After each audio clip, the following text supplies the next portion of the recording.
Hello traders, my name is Carlo from the Blueberry Trading Floor with your week ahead. Three events that stand out this week: Nvidia's earnings and forward guidance, Australia's monthly CPI for January, and the annual US State of the Union address where President Trump is likely to highlight strong economic growth. Let's take a look at some key trading opportunities in Nvidia this week, pre and post the earnings results. For traders looking to trade Nvidia stock this week, keep in mind that Nvidia has been consolidating within a 170, 195 US dollar range for the majority of 2026. So all eyes on the results and forward guidance. In terms of economic data releases this week, it's not until Wednesday where we see key data released, starting off with the Australian CPI for January, which is expected to come in around about 3.6, 3.7% annualized. Traders should also be focusing on German GDP data. And then for the remainder of the week, there are some key releases such as German GDP and US PI. However, investors and traders will be monitoring speeches from several Fed Reserve officials after the minutes we received last week, which highlighted divisions over the interest rate outlook and raised questions about the potential pace of rate cuts in the United States. Now, there's some of the key data releases and events that traders should be focusing on when looking for trading opportunities across this week.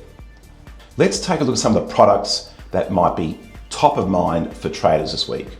It's still gold, silver, oil with the escalation in the US-Iran crisis, safe haven assets, currencies such as yen and the Swiss, and US equity markets, as mentioned previously, Nvidia results out this week.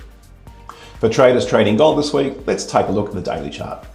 Some of the key points to consider: an increase in geopolitical tension between US and Iran before the weekend.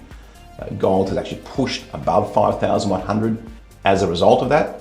Do we see gold pull back first, or will escalation increase from here on?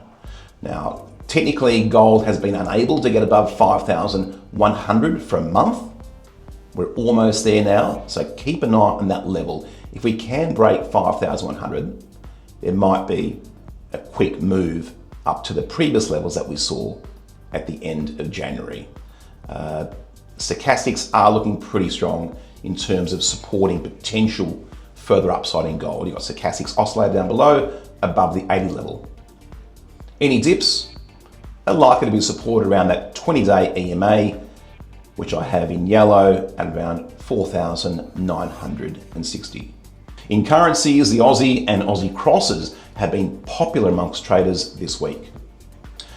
Aussie daily chart in front of us. Key points for traders to focus on is the Australian CPI monthly data this week, and the factors that have been supporting the Aussie of late have been the Reserve Bank's interest rate hike, their forward guidance with further possible rate hikes depending on data, and the other side of the ledger being US dollar weakness over the last few weeks.